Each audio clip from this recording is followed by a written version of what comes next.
can't believe how similar to this section of trail is to the central parts going through the hammocks.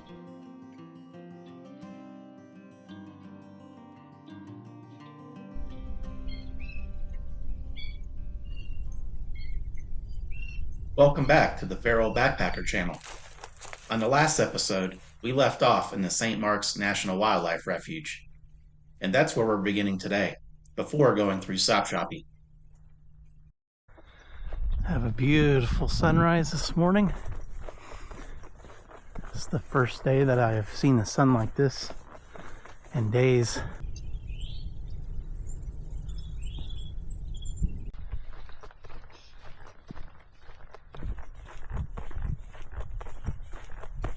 Well, like I said, I had to backtrack a couple miles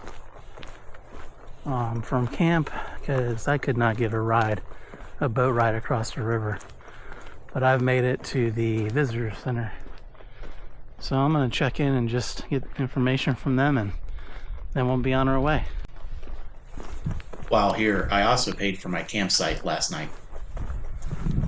It's finally warmed up enough for me to shed a few layers, which is nice. It's still cool, but not as cold as it was this morning. And a lot more comfortable and perfect conditions to be on the Florida Trail.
When you're crossing these boardwalks, make sure you're really careful. Right now, these cypress leaves are covering the surface, which is helping with traction tremendously.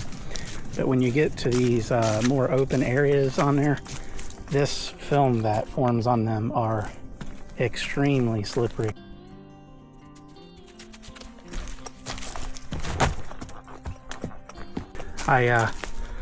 Further down south in Central Florida, I almost took a couple really good spills on those boardwalks. I saved it, but I kept like backing my ankle with my other ankle together as I slipped and spun around, which was really painful, and it happened a couple times. So I love them because they get us across those boggy areas super efficiently, but yeah, they could be treacherous. Wow, that is super unusual how this tree grew. It's got like this really bulbous kind of base, and then it goes back to being like what a normal tree looks like. It's almost like it was grafted on there. Pretty cool. Very different.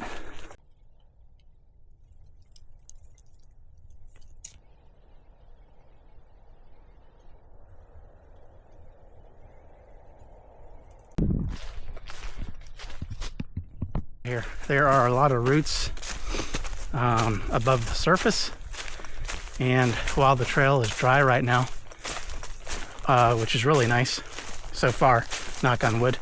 Let's do that. Yeah.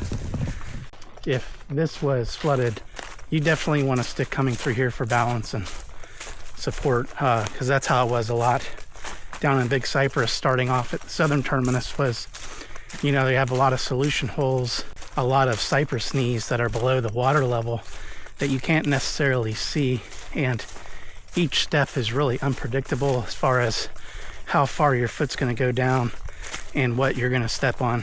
So It makes it for slow going. It's very exhausting, and you're definitely gonna want sticks going through there.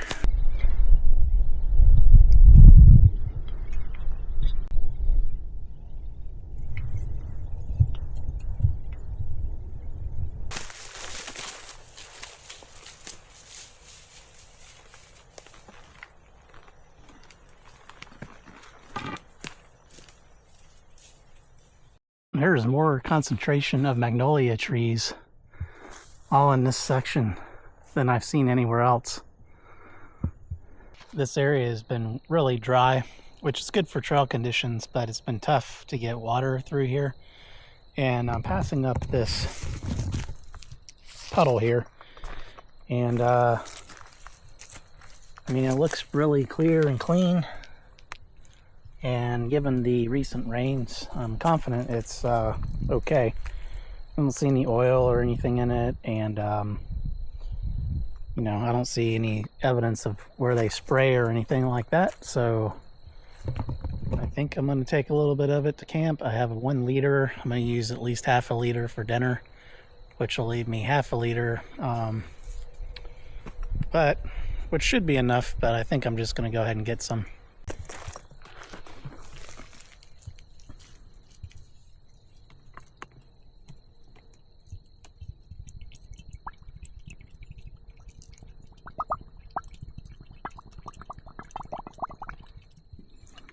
Nice and cool too, so that's good. Alright guys, I am all snuggled up. I can't believe how similar to this section of trail is to the central parts going through the hammocks with the palmettos and oaks and different things.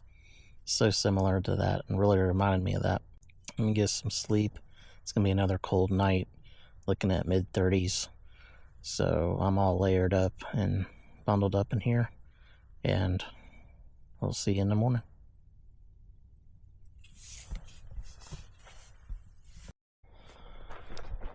Good morning. It's definitely colder this morning than it was yesterday morning, and I think it got colder than they said it was going to, because the tent had frost on it. So yeah, I was trying to stay warm for sure.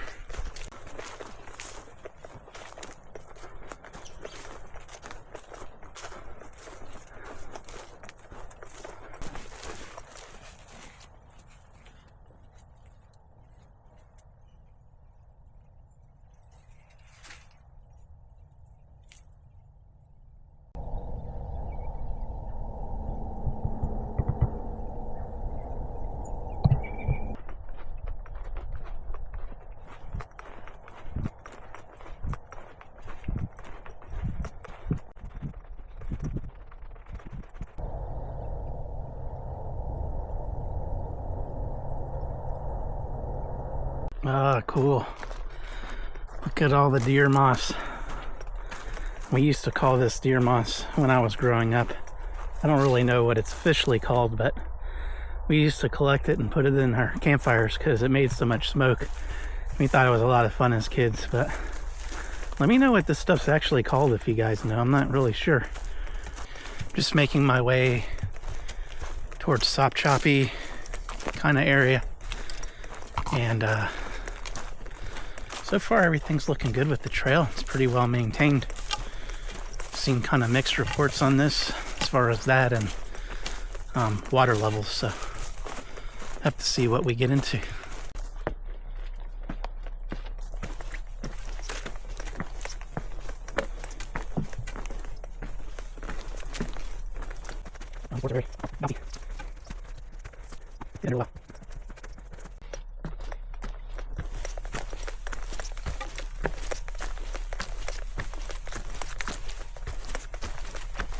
This is a little reminiscent of the Ocala National Forest section.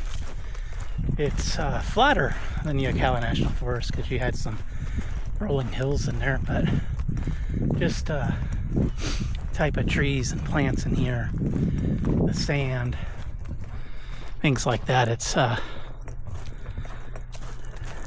just reminds me of the ONF. very beautiful section of the Florida Trail. The time I just happened to be going through there, the lighting and the fog and everything just looked truly amazing. Now in the Apalachicola National Forest, the scenery was drastically different from down in St. Mark's. The area was remarkably dry compared to previous reports. So a pretty miraculous thing happened to me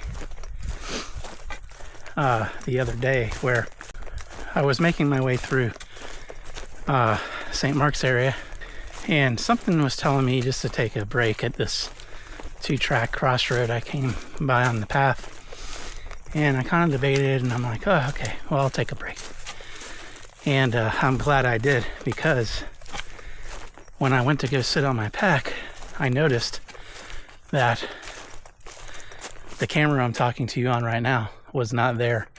It had fallen out, and I was like, oh no, I don't know how much far I'm gonna have to go back. I was really tired, and I was debating on even just leaving it, but I'm like, but it's got all my footage on it. And so I looked on the map, and I had seen an area where I knew I had used it, and it wasn't too far. And I know they say never to leave your pack, but I didn't know how far I would have to go, and I didn't want to take the pack. So I set the pack aside, took some water and my Garmin, and man, not even 400 yards down the trail was this camera laying right there. It was a miracle.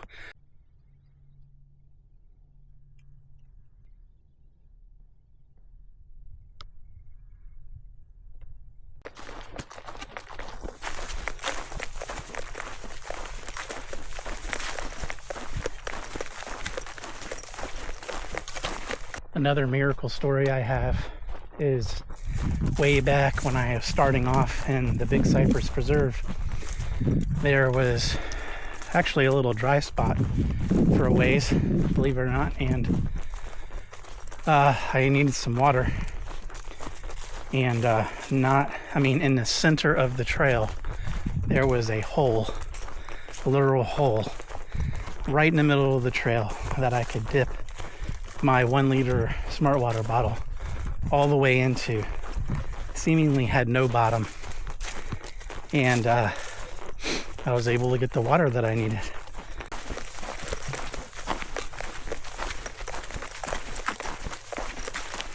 Pretty cool little bench here from some blowdowns that they cut out.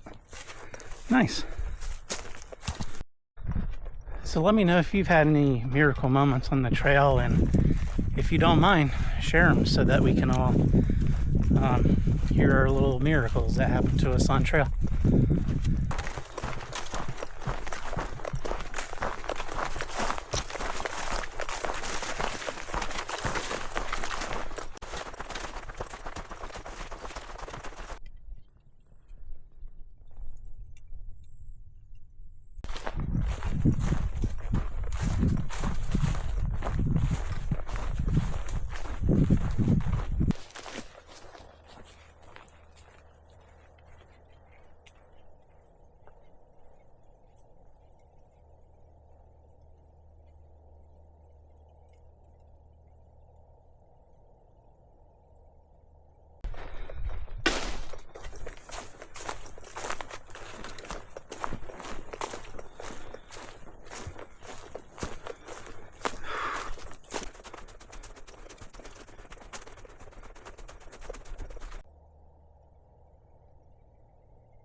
And I just saw about 6 or 7 little piglets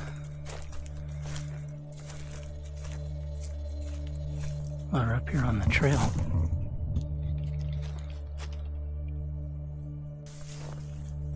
crazy.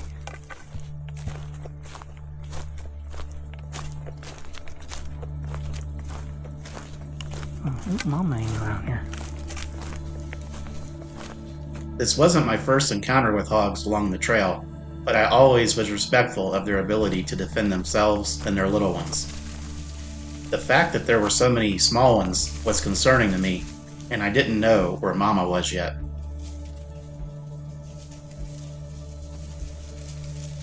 My goodness, there's...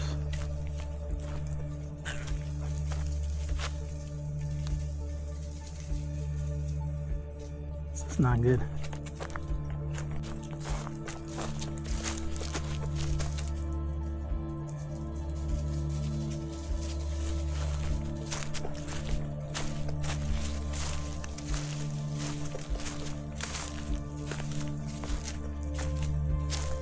Mama has got to be close. As many of them as there are. Need to get out of here.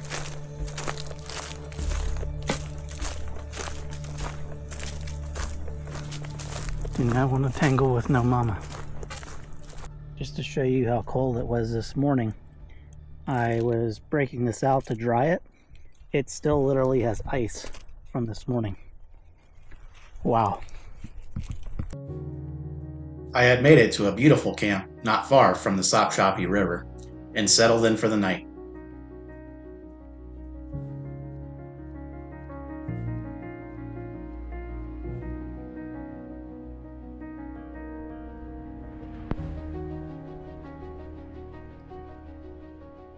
It's been a really beautiful day coming through the Apalachicola National Forest. I was really struck at how similar it was when I went through the Ocala National Forest. So much of this forest reminds me of just the plants and just the look and feel of, just really seem the same. Trail conditions have been great so far, which I'm glad to see. I've read some comments from previous backpackers, and conditions were way different than they are here now. I am going to be making my way through the Bradwell Marsh or something like that, which is also notorious for water, but specifically really deep mud. So we'll have to see how that goes tomorrow. But for now, I'm going to get some shut-eye, and I will see you tomorrow.